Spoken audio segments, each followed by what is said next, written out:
ഈ year Calicut think പാതാണായിരുന്നു.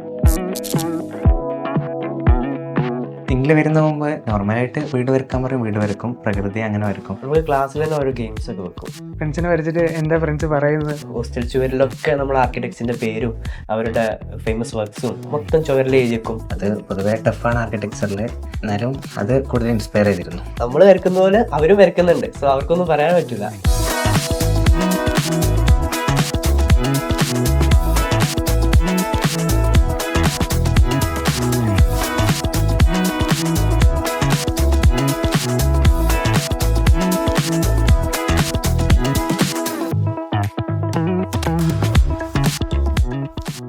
Hello everyone, തിങ്കിൻ്റെ പുതിയൊരു വീഡിയോയിലേക്ക് സ്വാഗതം. ഇന്ന് നമ്മുടെ കൂടെ ഉള്ളത് തിങ്ക് കാലിക്കറ്റ് ബ്രാഞ്ചിലെ സ്റ്റുഡൻസ് ആണ്. നമുക്ക് അവരെ പരിചയപ്പെടാം, അവരുടെ വിശേഷങ്ങൾ അറിയാം. Hi, I'm Shanil. ഞാൻ മലപ്പുറത്തു നിന്നാണ്. ഞാനിപ്പോൾ കാലിക്കറ്റ് തിങ്കിൽ JEE-BARC റെഗുലർ ബാച്ചിലെ സ്റ്റുഡൻ്റ് ആയിരുന്നു. ഇപ്പോൾ JEE-BARC എക്സാംസിൽ all India 29th rank ഹോൾഡറാണ്.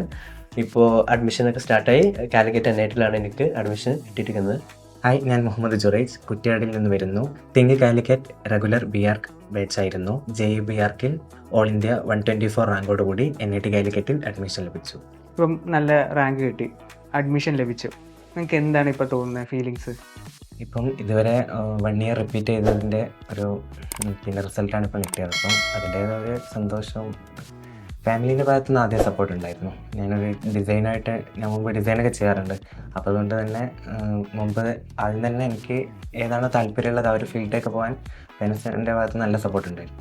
Okay, design ചെയ്യുന്നു പറഞ്ഞില്ലേ, എന്ത് ടൈപ്പ് ഡിസൈനാണ് ചെയ്യുന്നത്? ഗ്രാഫിക് ഡിസൈന് ലാപ്പിനും ഫോണിലൊക്കെ ആയിട്ട് ചെയ്യുന്നുണ്ട്. പെയ്ഡ് വർക്കും ചെയ്യാറുണ്ട് ഇപ്പോൾ. ഓക്കെ, അങ്ങനെ ഒരുപാട് ക്യാഷൊക്കെ ഒരുപാടായിട്ടൊന്നുമില്ല, ചെറിയ രീതിയിൽ സ്വന്തമായിട്ടാണ് ഇതെല്ലാം പഠിച്ചത്? സ്വന്തമായിട്ടാണ്. കൊറോണ സമയത്ത് ആ ഒരു ഒഴിവിൽ ആദ്യം ഫോണിലായിരുന്നു പഠിച്ചു തുടങ്ങിയത്, പിന്നെ ലാപ്പൊക്കെ എടുത്ത് വാങ്ങി അതിൽ ഫോട്ടോഷോപ്പൊക്കെ ചെയ്യുന്നുണ്ടല്ലേ. ഓക്കെ, എന്തായിരുന്നു ആ ഫീലിംഗ് റാങ്ക് കിട്ടി?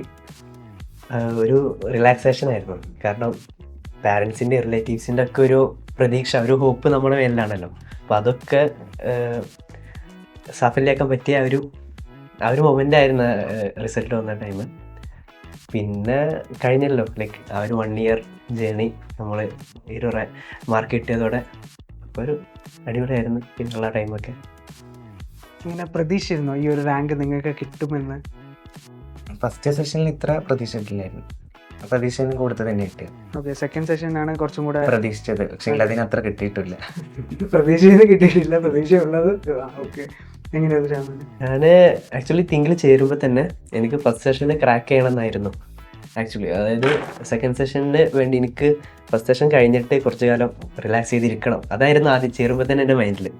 സോ അത് മൈൻഡിൽ വെച്ചിട്ടാണ് ഞാൻ പഠിച്ചതും റിപ്പീറ്റ് ചെയ്തൊക്കെ. അപ്പോൾ ഫസ്റ്റ് സെഷൻ കിട്ടണം എന്നുള്ള ഒരു ഉറപ്പുണ്ടായിരുന്നു. സോ ഇപ്പൊ നിങ്ങൾ നാറ്റ് എഴുതിയിട്ടുണ്ടോ? നാറ്റ് എക്സാം നിങ്ങൾ നാറ്റയും കോൺസെൻട്രേറ്റ് ചെയ്ത് ചെയ്യും, അതോ ആദ്യം ഞാൻ JEE തന്നെയാണ് കോൺസെൻട്രേറ്റ് ചെയ്തത്? ഫോക്കസ് ചെയ്യുന്നത് നിങ്ങളുടെ മെയിൻ ഫോക്കസ് ചെയ്യുന്നത്. അപ്പം JEE ഡിസൈഡ് ചെയ്യാനുള്ള കാരണം എന്തുകൊണ്ടാണ്? നാറ്റ് ഒരു ഓപ്ഷനും കൂടെ ഉണ്ട്, അതേപോലെ JEE ഉണ്ട്. അപ്പം നിങ്ങൾ JEE തന്നെ ഫോക്കസ് ചെയ്യാനുള്ള കാരണം എന്തുകൊണ്ടാണ്? ഞാൻ സെൻട്രലിൻ്റെ അണ്ടറിൽ വരുന്നതാണല്ലേ NIT. പിന്നെ NITയിൽ പഠിക്കാൻ മുമ്പേ ആഗ്രഹം ഉണ്ടായിരുന്നു. ഇപ്പോൾ എഞ്ചിനീയറിങ് ഏതൊരു മേഖലയിലായിട്ട് NIT IIT മുമ്പേ ഞാൻ സ്വപ്നം കാണുന്നതാണ്. അപ്പോൾ ഒരു NITയിലേക്ക് ആർക്കിടെക്ചർ പഠിക്കുക എന്നുള്ളൊരു ഇതിലാണ് JEE ഫോക്കസ് ചെയ്യാൻ കാരണം. അതുപോലെ തന്നെ അതായത് ഒരു നാഷണൽ ഇൻസ്റ്റിറ്റ്യൂട്ടിൽ പഠിക്കുക എന്നുള്ള ഒരു മൈൻഡ് സെറ്റോടെ തന്നെ ഇതിക്ക് വരുന്നത്. അപ്പോൾ NITയിൽ അല്ലെങ്കിൽ SPA ഇതിക്ക് കയറും തന്നെയാണ് നമ്മളെ അംബീഷൻ. സോ നാറ്റ് അത്രയ്ക്ക് ഫോക്കസ്ഡ് ആയിരുന്നില്ല, ഒരു സെക്കൻഡ് ഓപ്ഷൻ അത്ര ആയുള്ളായിരുന്നു നാറ്റ്. ഓക്കെ, ഇപ്പം നിങ്ങൾ ആർക്കിടെക്ചർ എടുത്തു, തീരുമാനിച്ചു. ഇപ്പം ഈ തീരുമാനം എപ്പോഴാണ് എടുത്തത്? ഏത് class time? I mean 10th 11th 12th ആ ഒരു പീരീഡിലാണ് നമ്മൾ ഒരുപാട് ചിന്തിക്കുന്നത്. ആ ടൈമിലാണോ നിങ്ങൾ എടുത്തത്, അല്ലെങ്കിൽ വേറെ ആരുടെങ്കിലും ഇൻഫ്ലുവൻസ് ഇതിലുണ്ടായിരുന്നോ നിങ്ങൾക്ക്? ഈ ഒരു മേഖലയിൽ തന്നെ പോകണേ ആദ്യം സിവിൽ എഞ്ചിനീയറിംഗ് ഒക്കെ നോക്കിയിരുന്നു. അപ്പം പിന്നെ ഇങ്ങനെ ആർക്കിടെക്ചറിനെ കുറിച്ച് കൂടുതൽ അറിഞ്ഞു. ഇങ്ങനൊരു ഡിഗ്രി ഉള്ളതൊക്കെ എൻ്റെ ഒരു ഫ്രണ്ടാണ് പറഞ്ഞു തന്നത്. അപ്പം ഇങ്ങനെ ഒരു ഡിഗ്രി ഉണ്ട്, പിന്നെ അപ്പം ഇത്ര ഇങ്ങനെ നാറ്റ് JEE പോലെ ഓപ്ഷൻസ് ഉണ്ട് എക്സാം. ബാക്ക്ഗ്രൗണ്ട് ഉണ്ടായിരുന്നു അങ്ങനെ ആർക്കിടെക്ചർ? ഇല്ല, ആരുമില്ല. അങ്ങനെ അറിഞ്ഞ് പഠിച്ച് കണ്ടുപിടിച്ച് പിന്നെ മുന്നോട്ട് പോയതാണ്? ഇതിനോട് താല്പര്യം ഉണ്ടായിരുന്നു. അപ്പോൾ ആ ഒരു പാഷനായിട്ട് തന്നെ മുന്നോട്ട് പോകാൻ വേണ്ടിയിട്ട് ഇങ്ങനെ കുറേ തരുന്ന അങ്ങനെ എത്തിയത്. എങ്ങനെയായിരുന്നു എത്തിയത്? എൻ്റെ തന്നെ റിലേറ്റീവ്സിൽ ആരും അങ്ങനെ ആർക്കിടെക്ട്സോ അങ്ങനെ ആരും ഇല്ല, എനിക്ക് അങ്ങനെ ബാക്ക്ഗ്രൗണ്ട് ഒന്നുമില്ല. അപ്പോൾ ഇങ്ങനെ ഒരു ഫീൽഡ് ഉണ്ട് എന്നറിയാം, ആർക്കിടെക്ചർ ഫീൽഡ് ഉണ്ട്, പക്ഷെ അതിലേക്ക് എങ്ങനെ എത്തുക എന്നുള്ള കാര്യങ്ങളൊന്നും അറിയില്ല. പിന്നെ അത്രക്ക് അതിൽ ഫോക്കസ്ഡ് ആയിരുന്നില്ല. പിന്നെ +2 കഴിഞ്ഞതിന് ശേഷം ആപ്റ്റിറ്റ്യൂഡ് ടെസ്റ്റ് ചെയ്തിരുന്നു ഞാൻ. അപ്പോൾ അവരാണ് ആക്ച്വലി എനിക്ക് സജസ്റ്റ് ചെയ്തത്, എനിക്ക് ആർക്കിടെക്ചർ നല്ലൊരു ഓപ്ഷനാണ്, എൻ്റെ സ്കിൽസും കാര്യങ്ങളൊക്കെ അതിലേക്ക് കൊടുത്താൽ നല്ലൊരു ഫ്യൂച്ചർ ഉണ്ടാക്കാൻ ചാൻസ് ഉണ്ട്. സോ അതിൽ ആ വഴി ചൂസ് ചെയ്താൽ ഒന്നാവും എന്നുള്ളത്. അപ്പോഴാണ് ഞാൻ ഇതിനെപ്പറ്റി കൂടുതൽ പ്രോസസ് ചെയ്യുന്നതും അറിയുന്നതൊക്കെ. Okay, architecture. അപ്പോൾ ആർക്കിടെക്ചർ എന്നൊരു ഫീൽഡ് നിങ്ങൾ ഡിസൈഡ് ചെയ്തു. അപ്പോൾ നിങ്ങൾ ആർക്കിടെക്റ്റ് ആയതിനു ശേഷം എന്താണ് സൊസൈറ്റിക്ക് വേണ്ടി നിങ്ങൾ ചെയ്യാൻ ഉദ്ദേശിക്കുന്നത്? എന്തെങ്കിലും ഒരു ഇത് കാണുമല്ലോ, എന്താണ് നിങ്ങൾ ഉദ്ദേശിക്കുന്നത്? സൊസൈറ്റിക്ക് പൊതുവെ കേരളം അല്ലെങ്കിൽ ഇന്ത്യയിലൊക്കെ ഒരു വീടുണ്ടാക്കാൻ താല്പര്യപ്പെടുന്നവർ ആരും ആർക്കിടെക്ട്സിനെ പൊതുവെ സമീപിക്കാറില്ല. എല്ലാവരും സിവിൽ എഞ്ചിനീയർ അങ്ങനെ പോകുന്നത്. കാരണം ആർക്കിടെക്ട് അവർക്ക് ഒരു എക്സ്പെൻസീവ് ആണ്. അപ്പോൾ അതൊരു എല്ലാവർക്കും ഒരു മിഡ് ഫാമിലിയിലൊക്കെ എത്തുന്ന രീതിയിൽ അവർക്കൊരു കോസ്റ്റ് ഫ്രണ്ട്ലി ആയിട്ട് വരുന്ന രീതിയിൽ ഒരു ആർക്കിടെക്റ്റിന് ഡയറക്റ്റ് ഒരു നല്ലൊരു ഡിസൈനൊക്കെ അവർക്ക് എന്താണ് ആവശ്യം അതിനുള്ള രീതിയിലുള്ള ഡിസൈൻസ് കൊടുക്കുന്ന രീതിയിൽ എല്ലാവരും എത്തിക്കാൻ ആഗ്രഹമുണ്ട്. എന്താണ് എനിക്ക് ഇവിടെ നിൽക്കാനേ താല്പര്യമില്ല. ഞാൻ പുറത്തു പോകാനായിരുന്നു, ആർക്കിടെക്ട് എടുത്ത് പുറത്തു പോകണം. ഇങ്ങനത്തെ എയിമും അങ്ങനൊന്നുമില്ല, ജസ്റ്റ് എന്റേതായ രീതിയിൽ ഒരു പാഷൻ എന്നുള്ള രീതിയിലാണ്. സോ പിന്നെ അപ്പോഴേ നമുക്ക് പഠിച്ചു തുടങ്ങുമ്പോൾ മേ ബി അങ്ങനെ എന്തെങ്കിലും വന്നേക്കാം. അങ്ങനെ വന്നേക്കാം. അങ്ങനെ ഫിക്സ്ഡ് ഒന്നുമല്ല അങ്ങനെ. ഓക്കെ ജുറേജ്, അപ്പോൾ വിചാരിക്കുന്ന പോലെ നടക്കട്ടെ എന്ന് ആശംസിക്കുന്നു. അപ്പം ഒരുപാട് ആർക്കിടെക്ട്സ് ഒക്കെ നിങ്ങൾ പഠിക്കുന്ന ടൈമിൽ കുറേ ആർക്കിടെക്ട്സിനെയൊക്കെ പഠിച്ചിട്ടുണ്ടാവും. അപ്പം അതിൽ ആരാണ് നിങ്ങളെ ഏറ്റവും കൂടുതൽ ഇൻസ്പയർ ചെയ്ത ആർക്കിടെക്റ്റ്? എന്നെ കൂടുതൽ ദാഹദീദ് ഇൻസ്പയർ ചെയ്തിരുന്നത്. അത് കൂടുതൽ അവരുടെ കർവിങ് ഫാക്ടേഴ്സ് ആയിരുന്നു. അതായത് 90 ഡിഗ്രി ഒന്നും ഇല്ലാതെ മൊത്തമൊരു കർവിക്കായിട്ടാണ് അവർ ബിൽഡിങ്സ് വരുന്നത്. അത് പൊതുവെ ടഫാണ് ആർക്കിടെക്ചറിൽ, എന്നാലും അത് കൂടുതൽ ഇൻസ്പയർ ചെയ്തിരുന്നു. ടഫാണ് എന്നെ ഇൻസ്പയർ ചെയ്യാനുള്ള കാരണം അല്ലേ? ഓക്കെ, എന്തായിരുന്നു? എൻ്റെ ഫേവറേറ്റ് എന്ന് പറയുന്നത് എഫിൾ റൈറ്റ് ആണ്. പുള്ളിക്കാരൻ മോസ്റ്റ് ബിൽഡിങ്സും ഈ നാച്ചുറൽ കൺസേർവ് ചെയ്തിട്ടുള്ള പ്രകൃതിനെ സംരക്ഷിച്ചിട്ടാണ് ബിൽഡിങ്സ് ഉണ്ടാക്കുന്നത്. അപ്പോൾ കാണാനും എസ്തെറ്റിക്കലി ഭംഗിയുണ്ടാവും. പിന്നെ അതൊക്കെ തന്നെ, അതൊക്കെയാണ് കാരണം. ഓക്കെ, ഇപ്പോൾ നിങ്ങൾ നാറ്റ എഴുതി, JEBRK എഴുതി, അപ്പോൾ ഒരുപാട് ആർക്കിടെക്ട്സിനെ നിങ്ങൾ കണ്ടു, ഔട്ട്സൈഡ് ഇന്ത്യ അതേപോലെ ഇന്ത്യ, എല്ലാ ആർക്കിടെക്ട്സിനെ നിങ്ങൾ കണ്ടു, പഠിച്ചു, അവരുടെ സ്പെഷ്യാലിറ്റി എല്ലാം നിങ്ങൾ മനസ്സിലാക്കി. അങ്ങനെയാണ് നിങ്ങൾക്ക് കുറേ ഇൻസ്പിറേഷൻസ് ഒക്കെ വന്നത്. അപ്പോൾ ഇതെങ്ങനെയാണ് നിങ്ങൾ പഠിച്ചത് ഈ ഇത്രയും ആർക്കിടെക്ട്സിനെ? കാരണം എക്സാമ്പിൾ എന്തായാലും അത് ചോദിക്കുമെന്ന് അറിയാം. അപ്പോൾ എങ്ങനെയാണ് നിങ്ങളത് പഠിച്ചത്?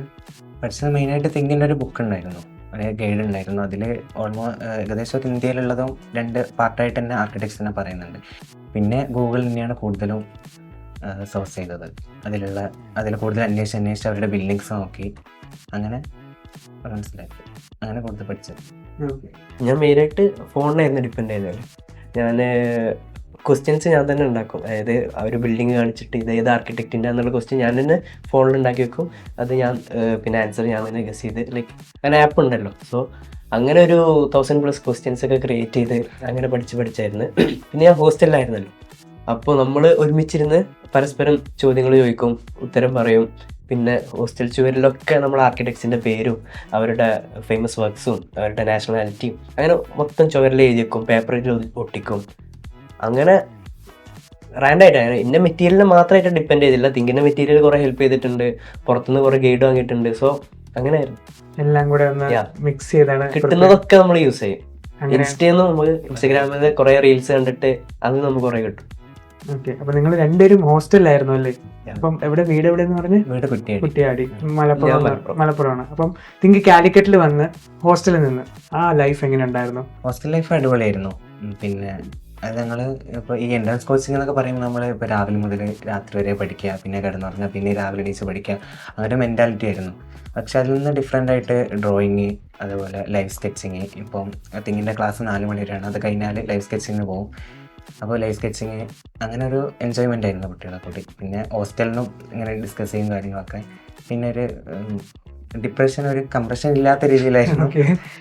പിന്നെ പൊതുവെ പഠനങ്ങളൊക്കെ. ഓക്കെ, നിങ്ങൾ ഒരു ഹോസ്റ്റലായിരുന്നോ? അല്ല, ഡിഫറെൻറ്റ് ഹോസ്റ്റലായിരുന്നു. എങ്ങനെയായിരുന്നു എക്സ്പീരിയൻസ്? ഇതൊക്കെ ലൈക്ക് നമ്മൾ കുറേ ഫ്രണ്ട്സ് ഇങ്ങനെ എൻട്രൻസ് റിപ്പീറ്റിന് പോയിട്ടുണ്ട്, മെഡിക്കലും ബിടെക് ഒക്കെ ആയിട്ട്. അപ്പോൾ അവരായിട്ടും നമ്മൾ കമ്പയർ ചെയ്യാനേ പറ്റില്ല. നമ്മളതെന്ന് വെച്ചാൽ ക്ലാസ് കഴിഞ്ഞു, പിന്നെ നമുക്ക് ഇഷ്ടം പോലെ നമ്മൾ മെയിൻലി ക്ലാസ് കഴിഞ്ഞാൽ ലൈവ് സ്കെച്ചിങ്ങിനാണ് പോവുക. കോഴിക്കോടാണ്ട് കുറേ സ്പോട്ട് ഉണ്ടല്ലോ, മാനാഞ്ചിറ ബീച്ച്, നമ്മൾ ലൈവ് സ്കെച്ചിങ്ങിന് പോകും. അത് കഴിഞ്ഞിട്ട് നമ്മൾ തന്നെ റൂമിലിരുന്നിട്ട് പരസ്പരം വരയ്ക്കുക, അങ്ങനെ ഫുൾ എൻജോയ്മെൻ്റ് ആണ്. പിന്നെ പഠിത്തം മാത്രം ആയിരുന്നില്ല കേട്ടോ, പിന്നെ പുതിയ ഫിലിം ഇറങ്ങണം, അത് കഴിഞ്ഞ് പോവുക, എല്ലാം ഉണ്ട്. ഒരു ടിപ്പിക്കൽ ഹോസ്റ്റൽ ലൈഫ് തന്നെയായിരുന്നു. ഓക്കെ, ഹോസ്റ്റൽ മാക്സിമം എൻജോയ് ചെയ്തിട്ടുണ്ട്. ഇപ്പോൾ ജുറേജ് പറഞ്ഞ പോലെ ഡ്രോയിങ് ലൈവ് സ്കെച്ചിങ് ഒക്കെ ചെയ്യുന്നുണ്ട്. അപ്പോൾ ഒരുപാട് ആസ്പിറൻസിന് ഒരുപാട് ഡൗട്ട്സ് ഒക്കെ ഉണ്ട്. ഇപ്പം ഡ്രോയിങ് അറിയാവുന്ന ആൾക്കാർ മാത്രമേ ആർക്കിടെക്റ്റ് അല്ലെങ്കിൽ ഡിസൈൻ ഫീൽഡ് ചൂസ് ചെയ്യാൻ പറ്റുന്നു, അങ്ങനെ എന്തെങ്കിലും ഉണ്ടോ? അങ്ങനെ എന്തെങ്കിലും മിത്ത് ഉണ്ടോ? അങ്ങനെ ഡ്രോയിങ് ഒരു ബേസിക് ആയിട്ട് അറിയണം. പിന്നെ നമുക്ക് ഇമാജിനേഷൻ ഉണ്ടായാൽ മതി. ആർക്കിടെക്ചറിൽ പ്രത്യേകിച്ച് ടെക്നിക്കൽ പരമായിട്ടായിരിക്കും ഡ്രോയിങ്സ് ഒക്കെ വരിക. അപ്പോൾ പിന്നെ ലൈവ് സ്കെച്ചിങ്, അതായത് ആൾക്കാരെ ഫോട്ടോ അങ്ങനെയൊക്കെ കൃത്യമായിട്ട് വരക്കാൻ അറിയണമെന്നൊന്നുമില്ല. ജസ്റ്റ് ബേസിക്സ് ആയിട്ട് ഡ്രോയിങ് വരക്കാൻ അറിഞ്ഞാൽ മതി. പിന്നെ ഇതിൽ വന്ന ശേഷം നമുക്ക് കൂടുതൽ മെച്ചപ്പെടും. ഞാനൊക്കെ വന്നപാടെ എനിക്ക് അങ്ങനെ വരക്കാനൊന്നും അറിയില്ല. പിന്നെ എല്ലാവരുടെയും കണ്ട് കമ്പയർ ചെയ്ത് നമുക്ക് ഓരോരുത്തർ ഐഡിയ ഇൻസ്പയർ ചെയ്തിട്ട് നമുക്ക് നമ്മുടെ രീതിയിൽ തന്നെ ഒരു ഇത് ഉണ്ടാക്കിയെടുത്തിട്ട് വരക്കാൻ പറ്റും. പിന്നെ ലൈവ് സ്കെച്ചിങ്ങിലൂടെ ഒരുപാട് പിന്നെ തോട്ട്സും കാര്യങ്ങളും നമുക്ക് സ്വന്തമായിട്ട് ഡെവലപ്പ് ചെയ്യാൻ പറ്റും നമ്മുടെ ആർട്ട് കഴിവുകൾ. നമുക്ക് ബാക്കിയുള്ള പോലെയല്ലോ, നമുക്ക് ആർക്കിടെക്ചറിന് ഒന്നുകൂടി ടെക്നിക്കൽ ഡ്രോയിങ് ആണ്. അപ്പോൾ മെയിനായിട്ട് നോക്കേണ്ടത് പ്രൊപ്പോർഷൻ അല്ലെങ്കിൽ സ്കെയിൽ, അതിലൊക്കെ ഫോക്കസ് ചെയ്താൽ മതി. നമുക്ക് ഇപ്പോൾ നമ്മൾ ക്ലാസ്സിൽ ഫസ്റ്റ് തന്നെ ക്ലാസ് സ്റ്റാർട്ട് ചെയ്യുമ്പോൾ തന്നെ ഡ്രോയിങ്ങിലാണല്ലോ. അപ്പോൾ എല്ലാവർക്കും ഒരേപോലെ ബേസ് ഉണ്ടാക്കിയെടുക്കുകയായിരുന്നു. അതായത് പല കുട്ടികളും ഡ്രോയിങ്ങിൽ നല്ല സ്കിൽഡ് ആയിട്ടുള്ളവരുണ്ടായിരുന്നു, തീരെ അല്ലാത്തൊരു ആവറേജ്. അപ്പോൾ എല്ലാവർക്കും ഒരേപോലെ ബേസ് ഉണ്ടാക്കിയിട്ട് പിന്നെ ഇങ്ങനെ നമുക്ക് ഓരോന്നായിട്ട് തരും. ഹ്യൂമൻ ഡ്രോയിങ്, പിന്നെ പ്രൊപ്പോർഷൻ ഡ്രോയിങ്, അങ്ങനെ ഓരോന്നായിട്ട് വരും. പിന്നെ ഇപ്പം പറഞ്ഞ പോലെ തന്നെ ലൈവ് സ്കെച്ചിങ് നന്നായിട്ട് ഹെൽപ്പ് ചെയ്യും. ഇപ്പോൾ അപ്പോഴാണ് നമുക്ക് പ്രൊപ്പോർഷനും കാര്യങ്ങളൊക്കെ ഒന്നുകൂടി നമുക്ക് മൈൻഡിലേക്ക് വരിക. പിന്നെ നമ്മൾ പോർട്രേറ്റ് ഡ്രോയിങ്ങിന് അത്രയും ഫോക്കസ്ഡ് അല്ലെങ്കിലും പോർട്രേറ്റ് ഡ്രോയിങ്ങും ജയ്ക്ക് ചോദിക്കും. സോ അതിലും നമ്മൾ നോക്കും, ഫ്രണ്ട്സിനൊക്കെ വരച്ച് ഇങ്ങനെ. ഫ്രണ്ട്സിനെ വരച്ചിട്ട് എന്താ ഫ്രണ്ട്സ് പറയുന്നത് വരച്ചതിന് ശേഷം? ഇല്ല, ഫ്രണ്ട്സ് നമ്മൾ വരക്കുന്ന പോലെ അവരും വരക്കുന്നുണ്ട്. സോ അവർക്കൊന്നും പറയാൻ പറ്റില്ല, അവർ തിരിച്ചു കൊടുക്കുന്നുണ്ട്. ഓക്കെ, ഇപ്പം നിങ്ങൾ ഡ്രോയിങ്ങിനെ പറഞ്ഞു. ഇപ്പം ഡ്രോയിങ് നമുക്ക് പ്രാക്ടീസ് ചെയ്ത് കിട്ടും. അപ്പം ഞാനൊരു ചോദ്യം ചോദിക്കട്ടെ. ഇപ്പം മെയിനായിട്ട് ചോദിക്കുന്ന ചോദ്യം എന്ന് പറഞ്ഞാൽ, ഡ്രോയിങ് ഒരു ടാലൻ്റ് ആണോ അതോ ഒരു സ്കില്ലാണോ? രണ്ട് രീതിയിലുണ്ട്. ഇപ്പം ടാലൻ്റായിട്ട് തന്നെ അത് മുന്നോട്ട് കൊണ്ടുവന്നവരുണ്ട്. അല്ലാതെ അത് ആ കഴിവില്ലാതെ അവർ വരച്ച് കൈ അതിന് ഭയപ്പെടുത്തിക്കൊണ്ട് അങ്ങനെ ഡ്രോയിങ് റെഡിയാക്കുന്നവരുണ്ട്. എന്നാലും ഇമ്പോണായിട്ട് വരുന്നത് അവർക്ക് കറക്റ്റ് ആ ഒരു പ്രൊപ്പോഷനിൽ തന്നെ കിട്ടും. നമ്മളത് ശ്രമിച്ചാലും നമുക്ക് ചെറിയൊരു മിസ്റ്റേക്സും കാര്യങ്ങളൊക്കെ വരാൻ ചാൻസ് ഉണ്ട്. എന്താ തോന്നുന്നു?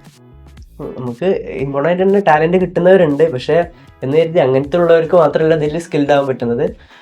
കൺസിസ്റ്റൻ്റ് ആയിട്ടുള്ള പ്രാക്ടീസിലൂടെ നമുക്ക് ഇതിൽ സ്കിൽഡ് ആവാം. അപ്പോൾ ഇപ്പോൾ നമുക്ക് ഇമ്പോർട്ടൻ്റ് ടാലൻ്റ് ഉള്ളവർ ഈ പ്രാക്ടീസ് ഒഴിവാക്കുകയാണെങ്കിൽ അവർക്ക് ആ സ്കില്ല് കുറഞ്ഞു പോകും. സോ ഇതിൽ മെയിനായിട്ട് വേണ്ടത് പ്രാക്ടീസാണ്. സോ നമുക്ക് ഏതായാലും സ്കില്ലുണ്ടാവും. അപ്പം ബേസിക്കലി ഡ്രോയിങ് നമ്മൾ ഇപ്പം ഡ്രോയിങ് അറിയാത്ത ആളായാലും just practice, regular practice, guidance വെച്ച് നമുക്ക് മുന്നോട്ട് പോകാൻ പറ്റും. മുന്നോട്ട് പോയാൽ നമുക്ക് ആർക്കിടെക്റ്റ് ആവാം, അല്ലെങ്കിൽ ഡിസൈനർ ആവാം. ആ ഒരു ഫീൽഡിലോട്ട് നമുക്ക് എത്താം. ഡ്രോയിങ് ടാലൻറ്റഡ് ആവണമെന്നൊന്നുമില്ല, നമുക്ക് ഡെവലപ്പ് ചെയ്ത് തന്നെ നമുക്ക് കരിയർ പെർസ്യൂ ചെയ്യാം. ഓക്കെ, ഇപ്പം നിങ്ങൾ തിങ്കിൽ വന്നതിന് ശേഷം നിങ്ങളിപ്പം ടാലൻറ്റഡ് ആണോ സ്കില്ലാണോ നിങ്ങൾക്ക് കൺഫ്യൂഷൻ കാണാം. നിങ്ങൾക്ക് തന്നെ കംപ്ലീറ്റ് ആയിട്ട് അറിയത്തില്ല, നിങ്ങൾ ജസ്റ്റ് റഫ് സ്കെച്ചിങ് ആയിരിക്കും ചെയ്യുന്നത്. അപ്പോൾ തിങ്കിൽ വന്നതിന് ശേഷം എത്രത്തോളം നിങ്ങൾക്ക് ഇമ്പ്രൂവ്മെൻ്റ് ആയി, എത്രത്തോളം നിങ്ങൾ ഡെവലപ്പായി ഡ്രോയിങ് എന്ന് പറഞ്ഞ ഒരു സെക്ഷനിൽ? തിങ്കിൽ വരുന്ന മുമ്പ് നോർമലായിട്ട് വീട് വരക്കാൻ പറയും, വീട് വരക്കും, പ്രകൃതി അങ്ങനെ വരക്കും. ടെക്നിക്കൽ പരമായിട്ടൊന്നും അറിയില്ലായിരുന്നു. തിങ്കിൽ വന്ന ശേഷമാണ് പ്രൊപ്പോർഷൻ, പിന്നെ സ്കെയിലിങ്, അങ്ങനെ കൂടുതൽ ടെക്നിക്ക്, അതായത് ഓരോ അതായത് ഒരു പിക്ചർ തന്നെ രണ്ടും തമ്മിൽ കമ്പയർ ചെയ്ത് വരക്കുന്നതൊക്കെ കൂടുതലും തിങ്കിൽ വന്ന ശേഷമാണ് മനസ്സിലായത്. തിങ്കിൽ വരുന്നതിന് മുമ്പ് നമ്മൾ ജസ്റ്റ് ലൈക്ക് നമുക്കൊരു റെഫറൻസ് പിക്ക് തരും, അതിൽ നിന്ന് കോപ്പി ചെയ്തിട്ട് നമ്മൾ ചിത്രം വരക്കുക, അത്ര. പിന്നെ ഇതിൽ അത്രക്ക് ഫോക്കസ്ഡ് അല്ല. ഇവിടെ എത്തിയതിൻ്റെ ശേഷമാണ് നമ്മൾ ഒന്നുകൂടെ ഡീറ്റെയിൽ ആയിട്ട് പിന്നെ നമ്മൾ ഇമാജിനേഷൻ തന്നെ എടുത്ത് വരക്കുക. അവരിന്ന് കുറേ ക്വസ്റ്റ്യൻസ് തരുമല്ലോ, അപ്പോൾ നമ്മൾ തന്നെ പ്രാക്ടീസ് ചെയ്ത് നമ്മൾ ഇമാജിനേഷൻ ആ ഒരു സ്കില്ല് കൂടെ കൂടും. അപ്പോൾ ഡ്രോയിങ് എന്ന് പറയുന്നത് വെറും സ്കില്ല് മാത്രമല്ല, അത് ക്രിയേറ്റിവിറ്റി, ഇമാജിനേഷൻ, ഇതിൻ്റെ ഒക്കെ ഒരു കോമ്പോസിഷൻ ഡ്രോയിങ് ഒക്കെ, അതായത് പിന്നെ കോമ്പോസിഷൻ ഡ്രോയിങ് ഒക്കെ പൊതുവെ നല്ലോണം വരക്കുന്ന അറിയുന്നവർക്കും അതൊരു ബുദ്ധിമുട്ടായിരിക്കും. അപ്പം അതൊക്കെ തിങ്കിൽ വന്ന ശേഷം തന്നെയാണ് കൃത്യമായിട്ട് മനസ്സിലായതല്ലേ. ഇപ്പം തിങ്കിലെ പ്രിപ്പറേഷൻസ് എങ്ങനെയായിരുന്നു നിങ്ങൾക്ക്? ഇപ്പം നാറ്റയ്ക്കായാലും JEBRക്കിനായാലും എങ്ങനെയായിരുന്നു ആ പ്രിപ്പറേഷൻസ് പല രീതിയിലുണ്ട്. പിന്നെ ഡെയിലി ടെസ്റ്റ് ഉണ്ടായിരുന്നു. ഡെയിലി ടെസ്റ്റ് എന്ന് പറഞ്ഞാൽ രാവിലെ അരമണിക്കൂർ ഉണ്ടാവും. അതുപോലെ ചില ദിവസങ്ങളിൽ ആഴ്ചയിൽ 2 days മോഡൽ എക്സാം ഉണ്ടാവും. അതായത് കറക്റ്റ് ജെയ്ഡ് അതേ പാറ്റേണിൽ നാറ്റേൻ്റെ മോഡൽ എക്സാം ഉണ്ടാവാറുണ്ട്, ജെയ്ഡ് ഉണ്ടാവും. അതേ ടൈം, സെയിം ക്വസ്റ്റ്യൻ നമ്പേഴ്സും എല്ലാം സെയിം വെച്ചിട്ട് തന്നെ മോഡൽ എക്സാം എടുക്കും. ആ മോഡൽ എക്സാം എടുത്തുകൊണ്ട് തന്നെ കാരണം നമുക്ക് ടൈം മാനേജ് ചെയ്യാനൊക്കെ പറ്റിയിട്ടുണ്ട്. എങ്ങനെയായിരുന്നു എക്സാംസും? പിന്നെ മോസ്റ്റ്ലി ഹെൽപ്പ് ചെയ്തിരുന്നത് ക്ലാസ് റൂമിൽ ഉണ്ടാകുന്ന ഡിസ്കഷൻസ്. അപ്പോൾ ആക്വയർനെസ്സിലൊക്കെ നമുക്ക് ക്ലാസ്സിൽ തന്നെ ഓരോ ഗെയിംസ് ഒക്കെ വെക്കും. ഇപ്പോൾ ടീച്ചേഴ്സ് നമുക്ക് ക്യൂസസ് ആയിട്ടും പിന്നെ നമ്മൾ ടീമായി തിരിച്ചിട്ടൊക്കെ ഓരോ ഗെയിംസ് ഒക്കെ വെക്കും. സോ അതിലൂടെയൊക്കെ നമുക്ക് ആക്വയർനെസ് പഠിക്കാൻ പറ്റും. ഇതിങ്ങനെ വെറുതെ കാണാൻ പഠിക്കാൻ കഴിയില്ലല്ലോ. അതെ. സോ അങ്ങനെ ഇതിലൂടെ ആകുമ്പോൾ നമ്മുടെ മെമ്മറിയിൽ ഒന്നുകൂടെ പാക്ഡ് ആവും. അങ്ങനെയൊക്കെ ആയിരുന്നു ആക്വയർനെസ് മെയിനായിട്ട് പഠിച്ചിരുന്നത്. പിന്നെ ഡ്രോയിങ് ഇതാ പരസ്പരം പോർട്രേറ്റ് വരയ്ക്കുക, പിന്നെ ലൈവ് സ്കെച്ചിങ്, പുറത്തു പോയിട്ട് ഔട്ട്ഡോർ സ്കെച്ചിങ് ഉണ്ടായിരുന്നു. ഡ്രോയിങ് പിന്നെ അവിടുന്ന് തന്നെ നമുക്ക് സജഷൻ തരും. കളറിംഗ് ബുക്കൊക്കെ വാങ്ങിയിട്ട് നമ്മൾ തന്നെ സ്വയം കളർ ചെയ്ത് പഠിക്കുക. പിന്നെ തിങ്ക് ഓവറോൾ ഒരു കോമ്പറ്റീഷൻ നടത്തുമായിരുന്നു എല്ലാ ബ്രാൻഡ്സും. ആർട്ടോവ. അതിൽ കഹൂട്ട്, അതായത് ടി വിയിൽ നമുക്ക് ലൈവ് സ്കോറിംഗ് ഒക്കെ കാണിച്ചു തരും. എന്നിട്ട് അതിലിങ്ങനെ ക്യൂസസ് വരും. എല്ലാ ബ്രാഞ്ചും ഒരേ സമയമായിരിക്കും പരിപാടി നടക്കുക. സോ അതിലിങ്ങനെ ക്വസ്റ്റ്യൻസ് പറയും. നമ്മൾ ബ്രാഞ്ച് വൈസ് ആയിക്കാരം അതിൽ സ്കോർ കാണിക്കും, ആരാണ് ലീഡ് ചെയ്യുന്നത്. അപ്പോൾ നമ്മൾ മൈൻഡിൽ തന്നെ ഒരു കോമ്പറ്റീഷൻ മോഡ് ഓൺ ആക്കി തരും. അതുവഴി നമുക്ക് കുറേ അതിലൂടെയൊക്കെ നമുക്ക് ഓരോ അറിവ് ഇങ്ങനെ കിട്ടുകയാണ്. സോ അങ്ങനെ ഓരോന്നും ഹെൽപ്പ് ചെയ്തിട്ടുണ്ട്. അങ്ങനെ ഓരോ ഗെയിംസും കോമ്പറ്റീഷൻസും. പിന്നെ ഇൻസ്റ്റാഗ്രാം റീൽസിലൂടെ ഒരുപാട് വീഡിയോസ് നമ്മളത് ഇങ്ങനെ കാണുന്തോറും പിന്നെ ആ ഒരു സജഷൻസ് വരും. അങ്ങനെ ഇമ്പ്രൂവ് ആയിട്ടുണ്ട്. ഓക്കെ, ആർട്ടോവ് എന്നൊക്കെ പറഞ്ഞായിരുന്നു. ആർട്ടോവിൽ എന്ത് ടൈപ്പ് കോമ്പറ്റീഷൻസ് ഒക്കെ ഉണ്ടായിരുന്നത്? അതെന്ന് വെച്ചാൽ ബ്രാഞ്ചസ് തമ്മിലുള്ള കോമ്പറ്റീഷൻസ് ആണ്. അത് ഒരുപാട് കോമ്പറ്റീഷൻസിന്റെ ഒരു ഓവറോൾ ടൂർണമെന്റ് പോലെയാണ് അല്ലേ. കുറെ നമുക്ക് ഓരോ സെലിബ്രേഷൻസ് ആയിരിക്കും. ഇപ്പോൾ ഓണം സെലിബ്രേഷൻസ് നമ്മളൊരു കോമ്പറ്റീഷൻ ആയിട്ട് വെക്കുക. നമ്മൾ വീഡിയോ എടുത്തിട്ട് ഏതാണോ ബെസ്റ്റ് ആയിട്ട് ചെയ്യുന്നത് അവർക്ക് പോയിന്റ് എടുക്കുക. അങ്ങനെ കുറെ ഓരോ സെലിബ്രേഷൻസ്, പിന്നെ ഓരോ ഫ്രണ്ട്ഷിപ്പ് ഡേ, പിന്നെ ഇൻഡിപെൻഡൻസ് ഡേ, അങ്ങനെ എല്ലാ സെലിബ്രേറ്റഡ് ഡേയ്സിലും നമ്മൾ ഈ കോമ്പറ്റീഷൻ വെക്കും. അങ്ങനെ ലാസ്റ്റ് ഏത് ബ്രാഞ്ചാണോ വിൻ ചെയ്യുന്നത് അങ്ങനെ ആയിരിക്കും. ഓക്കെ, ഇതിൽ സെലിബ്രേഷൻ മാത്രം വരും, അക്കാഡമിക്സും വരും? ഇതിൽ പിന്നെ ഡിസൈൻ പരമായിട്ട് നോട്ട്, ഇപ്പം റുപ്പീസ് നോട്ട് റീഡിസൈൻ ചെയ്യാനൊക്കെ ഉള്ള കോമ്പറ്റീഷൻ ഉണ്ടായിരുന്നു. അങ്ങനെ ഉണ്ടായിരുന്നു. എല്ലാ കോമ്പറ്റീഷൻ എന്ന് പറയുന്നത് നമ്മളെ സ്കില്ല് ഇമ്പ്രൂവ് ചെയ്യാനുള്ളത് തന്നെയാണ്. ഓരോ ഇപ്പം പറഞ്ഞ പോലെ ഡിസൈനിങ് വരുന്നുണ്ട്, പിന്നെ ക്വിസസ് വരുന്നുണ്ട്, പിന്നെ നമുക്ക് 3D സ്ട്രക്ചേഴ്സ് ഉണ്ടാക്കാൻ വരുന്നതിനു. ഇതൊക്കെ നമ്മുടെ സ്കില്ല് ഓട്ടോമാറ്റിക്കലി ഇമ്പ്രൂവ് ആണ്. ഇതൊരു കോമ്പറ്റീഷൻ മാത്രമല്ല, ഒരു സ്റ്റഡീസ് കൂടെയാണ്. ഈ ഓണം സെലിബ്രേഷനിൽ തന്നെ നമ്മൾ കുറേ പിന്നെ എക്യുപ്മെന്റ്സ് ഉണ്ടാക്കും, മോഡലിംഗ് പോലെ. അപ്പം സെലിബ്രേഷന്റെ കൂടെ തന്നെ ഒരു വർക്കിംഗ് കൂടി ആയിട്ടാണ് ക്രിയേറ്റിവിറ്റി. ഈ ഇയർ കാലിക്കറ്റ് തിങ്ക് പാതാളായിരുന്നു. അതായത് നമ്മുടെ ടീം ഞാൻ കണ്ടിട്ടുണ്ടായിരുന്നു. ഓക്കെ, ആർട്ടോ എന്താണെന്ന് ഞാൻ പറഞ്ഞുതരാം. ആർട്ടോ എന്ന് പറയുന്നത് തിങ്കിൻ്റെ ഇന്റർ ബ്രാഞ്ച് കോമ്പറ്റീഷൻ ആണ്. അതിൽ അക്കാഡമിക്സ് വരും, സെലിബ്രേഷൻസ് വരും, കൾച്ചർ വരും. അപ്പം ഇതെല്ലാം കൂടെ ചേർത്താണ് ആർട്ടോവ എന്നൊരു കോമ്പറ്റീഷൻ തിങ്ക് നടത്തുന്നത്. മൂവിങ് ഓൺ, ഇപ്പോൾ ആർട്ടോവിൽ ഒരുപാട് സെലിബ്രേഷൻസ് ഉണ്ടെന്ന് പറഞ്ഞായിരുന്നു. ഓണം വൺ ഓഫ് ദി പാർട്ടാണ്. അപ്പോൾ ഇതിൽ നിങ്ങൾ എത്രത്തോളം എൻജോയ് ചെയ്തു സെലിബ്രേഷൻസിനെ? സെലിബ്രേഷൻ എന്ന് പറഞ്ഞാൽ തന്നെ എൻജോയ്മെന്റ് അല്ലേ. നമുക്ക് കോമ്പറ്റീഷൻ എന്നുള്ള ഒരു മെന്റാലിറ്റി ഉണ്ടാവില്ല. ലൈക്ക് നമ്മൾ ഓണ സെലിബ്രേഷൻസ് നമ്മൾ എല്ലാവരും മുണ്ടൊക്കെ എടുത്ത് വരുന്നത്, ആൻഡ് തലേന്ന് തന്നെ നമ്മൾ ഒക്കെ കമ്മിറ്റി ഒക്കെ രൂപീകരിക്കും. ആൻഡ് ഓരോ സെക്ഷൻക്ക് ആൾക്കാരെ ഡിവൈഡ് ചെയ്യും. എന്നിട്ട് നമ്മൾ തലേന്ന് തന്നെ പരിപാടി തുടങ്ങും, മൊത്തം സെറ്റ് ചെയ്യണ്ടേ. ഇപ്പോൾ ഞങ്ങളതെന്ന് വെച്ചാൽ ഞാൻ പാതാളം ടീമിലായിരുന്നു. സോ അതിനുള്ള സാധനങ്ങളൊക്കെ വാങ്ങിക്കൊണ്ടുവന്ന് ഒരു ക്ലാസ് റൂം മൊത്തം നമ്മൾ പാതാളമായിട്ട് ഡിസൈൻ ചെയ്തിരുന്നു. സോ ന്യൂസ് പേപ്പറൊക്കെ വെച്ച് പെയിൻറ്റ് ചെയ്ത് മൊത്തം സെറ്റ് ചെയ്ത് ആ ഒരു ത്രോണൊക്കെ ഉണ്ടാക്കി, സിംഹാസനമൊക്കെ ഉണ്ടാക്കി, ആൻഡ് സ്മോക്ക് വെച്ച് മൊത്തം അടിപൊളിയായിരുന്നു. അതൊക്കെ തന്നെയായിരുന്നു സെലിബ്രേഷൻ. പിന്നെ അതിനുശേഷം ഓരോ ഗെയിംസ്, പിന്നെ സദ്യയും. നമ്മൾ പുറത്ത് റെസ്റ്റോറൻറ്റിലായിരുന്നു, സദ്യ ഒക്കെ മൊത്തത്തിൽ അടിപൊളിയായിരുന്നു. ഓണം മാത്രമല്ല, ഹാലോവിൻ സെലിബ്രേഷൻ ഉണ്ടായിരുന്നു. ഹാലോവിൻ എന്ന് വെച്ചാൽ നമ്മൾ പരസ്പരം മേക്കപ്പ് ചെയ്ത് ഓരോ മൂവി ക്യാരക്ടേഴ്സും, ഫേസ് മാത്രം കേട്ടോ, കോസ്റ്റ്യൂം അടക്കം മൂവി ക്യാരക്ടേഴ്സും എവിടെ നിന്നൊക്കെ ഇൻസ്പിറേഷൻ കിട്ടും അതൊക്കെ ചെയ്ത് റാമ്പ് വാക്കും ഗ്രൂപ്പ് ഫോട്ടോയും ഹാലോവിൻ സെലിബ്രേഷൻ ഒക്കെ അടിപൊളിയായിരുന്നു. മൊത്തം അറേഞ്ച് ചെയ്യും കേട്ടോ. തിങ്ക് മൊത്തം നമ്മളൊരു ആ ഒരു മൂഡിലാക്കും. ഇതിലൂടെ നമുക്ക് ലീഡർഷിപ്പ് ക്വാളിറ്റി, പിന്നെ ഇങ്ങനെ എല്ലാവരും കൂടി ചെയ്യുമ്പോൾ ആർക്കിടെക്ചറിൽ പൊതുവെ വേണ്ടത് അതാണ്, ടീം വർക്കാണ് വേണ്ടത്. ആ ഒരു ടീം വർക്കും ഇതിലൂടെ ഈ സെലിബ്രേഷൻ പിന്നെ നമ്മുടെ ആർട്ടൊക്കെ ഇൻസ്റ്റാൾ ചെയ്യുന്നതിലൂടെ നമുക്ക് കിട്ടും. പിന്നെ അങ്ങനെ മൊത്തത്തിലൊരു നല്ലൊരു വൈബായിരുന്നു. ഫുൾ വൈബായിരുന്നു. വൈബ് കൊണ്ട് രസിച്ചു സെലിബ്രേഷൻ. അപ്പുറത്തെ ക്ലാസ്സിൽ സ്റ്റുഡൻസിനായിട്ട് ഒന്നുകൂടി ഇന്ററാക്ട് ചെയ്യാനുള്ള ഇതാണ്, അവരോട് ഒന്നുകൂടി കമ്പനി ആവാം. മറ്റേതെന്ന് വെച്ചാൽ ഫുൾ ക്ലാസ്സിൽ വരിക, പഠിക്കുക, ലൈക്ക് ആ ഒരു ഇതല്ലേ. ഇതാവുമ്പോൾ സെലിബ്രേഷൻ വരുമ്പോൾ എല്ലാവരുമായിട്ട് ഒന്ന് കണ്ട് കോണ്ടാക്ട് ചെയ്ത് ആ ഒരു ഇന്ററാക്ഷൻ ഒന്നുകൂടെ കൂടും. ഫുൾ സെലിബ്രേഷൻസ് എൻജോയ് ചെയ്തു അല്ലേ? എൻജോയ്മെന്റ് തന്നെയാണ്. ആ ഒരു വർഷം ഫുൾ എൻജോയ് ചെയ്തു. അത് സെലിബ്രേഷൻ മാത്രം, അക്കാഡമിക്സിലും ഉണ്ട്. ഇപ്പൊ കമ്പാരിറ്റീവ്ലി പറയുകയാണെങ്കിൽ എൻജോയ്മെന്റ് തന്നെ ആയിരിക്കും. എന്ന് വെച്ചാൽ ഒരു സ്ട്രെസ് ഇല്ല, നമുക്ക് ഒരു എൻട്രൻസ് ആണ് പഠിക്കുന്നുള്ള ഒരു സ്ട്രെസ് ഇല്ല. നമുക്ക് ആ ഒരു ഇതിൽ ഇങ്ങനെ പാഷനായിട്ട് ഫീൽഡ് തന്നെ ആയതുകൊണ്ട് സ്കില്ലുള്ളതും ഇങ്ങനെ പഠിച്ചെടുക്കേണ്ട ആവശ്യമില്ല, നമുക്ക് ഒരു ഫ്ലോയിൽ അങ്ങ് പോകാന്നുള്ള രീതിയിൽ. ഇപ്പം നിങ്ങൾ എൻട്രൻസ് കോച്ചിങ്ങിൻ്റെ കാര്യം പറഞ്ഞത്, എപ്പോഴാണ് നിങ്ങൾ തോന്നിയത് എൻട്രൻസ് കോച്ചിങ് എടുക്കണം എന്നുള്ളത് JEE-BRക്കിന് വേണ്ടി? എനിക്ക് ഞാൻ +2 മിഡ് എത്തിയപ്പോൾ തന്നെ ആർക്കിടെക്ചർ ഒരു എക്സാം എഴുതുന്നുണ്ട്, ഒരു ഫീൽഡിലേക്ക് പോകണമെന്ന് തീരുമാനിച്ചിരുന്നു. എക്സാം ഏതൊക്കെ ഉണ്ടെന്ന് അന്വേഷിച്ചു. അങ്ങനെ 2 JEE, NATA, ഇങ്ങനെ 2 എക്സാം ഉള്ളതെന്ന് അറിഞ്ഞു. അങ്ങനെ ഏതൊക്കെ കോച്ചിങ് സെൻറ്ററിൽ ഇത് ഉള്ളത് അങ്ങനെയൊക്കെ അന്വേഷിച്ചു. ലാസ്റ്റ് ഇങ്ങനെ എൻ്റെ ഒരു ഫ്രണ്ട് അവിടെ മുമ്പ് പഠിച്ച റാങ്ക് ഹോൾഡർ ഉണ്ടായിരുന്നു. അപ്പം അങ്ങനെ പോസ്റ്റർ കണ്ടു, അങ്ങനെ അവനുമായിട്ട് കോൺടാക്ട് ചെയ്ത് അങ്ങനെ തിങ്ങിനെ സമീപിച്ചു. അങ്ങനെ ഇവിടെ ജോയിൻ ചെയ്യുക, റിപ്പീറ്റ് ബാച്ച് ജോയിൻ ചെയ്തു. എങ്ങനെയാണ്? ഞാൻ പറഞ്ഞല്ലോ ആപ്റ്റിറ്റ്യൂഡ് ടെസ്റ്റ് ചെയ്തേ, അതിനുശേഷമാണ് ഈ ആർക്കിടെക്ചർ എന്നുള്ളത് ഫിക്സ് ആക്കിയത്. അപ്പോൾ പിന്നെ അതിലേക്ക് ഈ ഒരു ആർക്കിടെക്റ്റ് എങ്ങനെ ആവാം, ആ ഒരു എൻട്രൻസ് അതിൻ്റെ വഴിയാണ് കൂടുതൽ സെർച്ച് ചെയ്യാൻ തുടങ്ങി. അങ്ങനെ അതിനെ പറ്റി റിസർച്ച് ചെയ്തപ്പോഴാണ് ലൈക്ക് നമ്മൾ പിന്നെ ഫുള്ള് സജഷൻസും ഒക്കെ ഇതിനെ പറ്റിയായിരുന്നു. അതിൻ്റെ ഇടയിലാണ് തിങ്കിനെ കാണുന്നത്. അപ്പോൾ പിന്നെ അതിൽ തിങ്കിൻ്റെ പേജ് കയറി അതിലുള്ള ഇൻസ്റ്റാഗ്രാം ആണോ? തിങ്കിൻ്റെ പേജ് കയറി അതിലുള്ള ആൾക്കാർക്ക് മെസ്സേജ് ചെയ്തു, സീനിയേഴ്സിന് മെസ്സേജ് ചെയ്ത് റാങ്ക് കിട്ടിയവർക്കൊക്കെ ഇങ്ങനെ ടെക്സ്റ്റ് ചെയ്യും. ആ ഒരു മോഡ് ഓഫ് സ്റ്റഡീസും അക്കാഡമിക്സൊക്കെ എങ്ങനെയാണെന്ന് മനസ്സിലാക്കി പറ്റി. പിന്നെ പാരൻസിനോടും അതിന് ശേഷമാണ് ഞാൻ പറയുന്നത്. ഞാൻ ഒക്കെ നോക്കിയതിന് ശേഷം പാരൻസിനോട് പറഞ്ഞു ഇങ്ങനെ ഒരു ഇതുണ്ട്, ഇങ്ങനെ ഒരു ഫീൽഡ് ഉണ്ട്, ഞാൻ അതിലോട്ട് പൊക്കോട്ടെ. സോ അവർ പറഞ്ഞാൽ ഞാൻ എന്താണ് ചൂസ് ചെയ്യുന്നത് അവർ ഓക്കെ ആണ്. അപ്പോൾ ഓക്കെ പറഞ്ഞ് ഞാൻ ഇവിടെ എത്തി, തിങ്കിലെത്തി. തിങ്കിലെ 1 ഇയർ എങ്ങനെയായിരുന്നു എക്സ്പീരിയൻസ് ഒന്ന് ഷെയർ ചെയ്യാമോ? തിങ്കിലെ 1 ഇയർ എക്സ്പീരിയൻസ് അടിപൊളിയായിരുന്നത്. അക്കാദമിക്കലി ആണെങ്കിലും പിന്നെ സെലിബ്രേഷൻ വൈസ് ആണെങ്കിലും മൊത്തത്തിൽ നല്ലൊരു വൈബും എല്ലാം നല്ല രസമായിരുന്നു. പിന്നെ ഡ്രോയിങ് ആണെങ്കിലും ആർക്ക് അവയർനെസ് ആണെങ്കിലും പിന്നെ മാത്സും എല്ലാം പിന്നെ അതിൻ്റെതായ സീരിയസ് തന്നെ അക്കാദമിക്കലി പിന്നെ ക്ലാസ്സും കാര്യങ്ങളൊക്കെ ഉണ്ടായിരുന്നു. അതിന് പുറമെ ലൈവ് സ്കെച്ചിങ് അതുപോലെയുള്ള ഒരു നമ്മുടെ സ്കില്ല് പിന്നെ ഇൻക്രീസ് ചെയ്യാനുള്ള കാര്യങ്ങളും അതിൻ്റെ പിന്നിൽ തന്നെ ആയിട്ടുണ്ടായിരുന്നു. പിന്നെ NATA, JEE രണ്ടും പിന്നെ കോംബോ പോലെ രണ്ടും പഠിപ്പിക്കുന്നുണ്ട്. അപ്പോൾ നല്ലൊരു മൊത്തത്തിൽ നമുക്ക് നല്ലൊരു ആർക്ക് അവയർനെസ്സിലേക്ക് ഇമ്പ്രൂവ് ചെയ്യാൻ പറ്റും എണ്ണ കൂടിയുള്ളതുകൊണ്ട്. ഫസ്റ്റ് ചേരുമ്പോൾ ആക്ച്വലി നല്ല പേടിയുണ്ടായിരുന്നു. കാരണം ഇത് എൻ്റെ ഡിസിഷനാണ്, ഞാനാണ് ഇങ്ങനെ ഒന്ന് സജസ്റ്റ് ചെയ്തത്. എനിക്ക് ഈ ഫീൽഡ് വേണോ, ഈ ഇൻസ്റ്റിറ്റ്യൂട്ട് ഞാൻ സജസ്റ്റ് ചെയ്തത് പാരൻസിന്. ഇതുവരെ എന്ന് വെച്ചാൽ അവർ കാണിച്ചത് ഇപ്പോൾ +2 സയൻസ് എടുക്കാൻ പറഞ്ഞു, ഞാൻ എടുത്തു, അങ്ങനെ ആയിരുന്നു. അപ്പോൾ ഇത് എനിക്ക് പേടി, കാരണം എൻ്റെ ഡിസിഷനാണല്ലോ. അപ്പോൾ അതിൽ ഫെയിലായി പോകുമെന്നുള്ളൊരു പേടി ഉണ്ടായിരുന്നു ചേർന്നപ്പോൾ.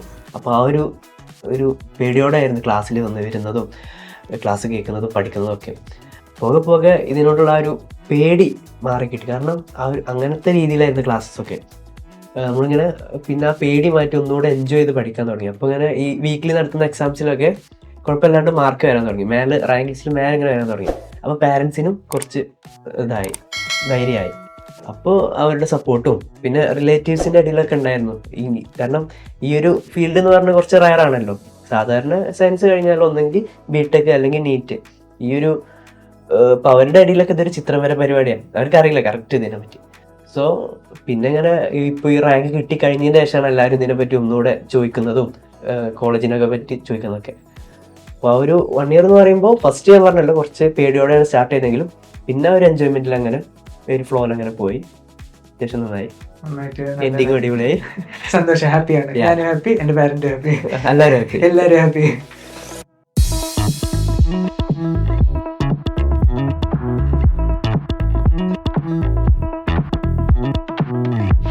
മറ്റേ മടിയുള്ളവർ അവരെ പണിയായുധങ്ങൾ കളിയാക്കും പറഞ്ഞില്ലേ, മൈഗ്രന്റെ പേരില് സാർ വയ്യ ഡ്രോയിങ് ബുക്കിൽ കയറിയതാണ് പറയും, അല്ലെങ്കിൽ കളർ പെൻസിൽ. അപ്പൊ ഫെബിൻ സാറിന് ഇവനെ തന്നെ എപ്പോഴും പറയല് JEE-BRക്കാണ് ഏറ്റവും അവസാനം റിസൾട്ട് കൊണ്ടുവരുന്നത്, ബാക്കി എല്ലാത്തിനെയും വരും. രാത്രി ഇങ്ങനെ ഹോസ്റ്റലിൽ ഫോൺ ഇങ്ങനെ കളിക്കണേ, അതിന് പെട്ടെന്ന് നോട്ടിഫിക്കേഷൻ ഫെബിൻ സാറിന്റെ റിസൾട്ട്സ് ആർ ഔട്ട്. ഇപ്പൊ എനിക്ക് ഏകദേശം ഒരു ഐഡിയ കിട്ടി നിങ്ങൾ ക്ലാസ്സിൽ എങ്ങനെയായിരുന്നു എന്നുള്ള കാര്യങ്ങൾ.